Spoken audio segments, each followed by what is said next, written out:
when it came to talking to Andrew Garfield in regards to bringing him back for Spider-Man No Way Home, it wasn't as simple as, hey Andrew, do you want a bucket full of money and you come back as Spider-Man? No, we know that the actor had a lot of concerns and worries that he would be treated the same way. Now he reveals a little bit more about the initial concerns and issues.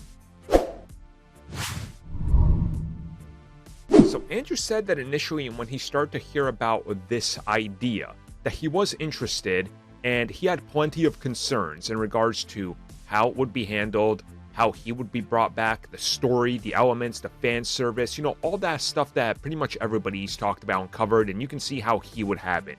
And of course, a major factor in it being just how would his character be handled and how would he be handled.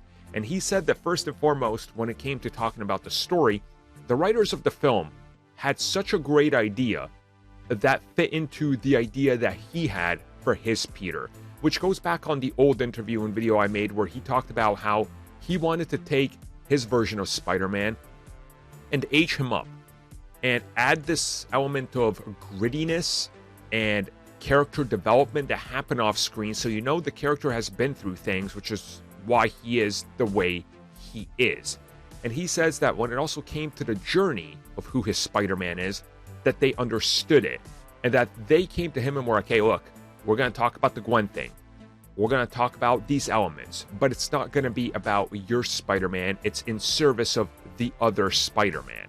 And again, you could see why he agreed on this. And he says that in particular, one scene that fans got to see, which is that rooftop scene, is one of the things that he initially had sort of an idea for. And that when he saw that in the script and how they were kind of positioning that as the big moment and how the other Spider-Men would help contribute to that, that this is truly something that they understood. And then the story in terms of having him come back got a little easier in regards to discussions and what was happening, because he saw that they weren't just doing this for the sake of, hey, we need to do this to keep the license rights. Again, that's the whole deal with The Amazing Spider-Man, which is why most people had a bad experience on that film, because it was just a studio mandate for the sake of studio mandate.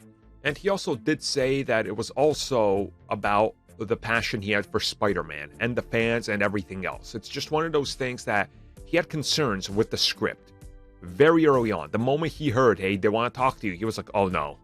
Oh God, I'm going to be concerned with this. I know how this goes. It's Spider-Man. And then they were slowly able to win him around by being like, no, this is a Spider-Man story, and we can even do justice for your character, which, I mean, what more could you ask for, right? You are a extended cameo / supporting role in the second and third act, but you also get to say farewell to your own universe that you got screwed out of. I mean, that's a winning combo, if you ask me.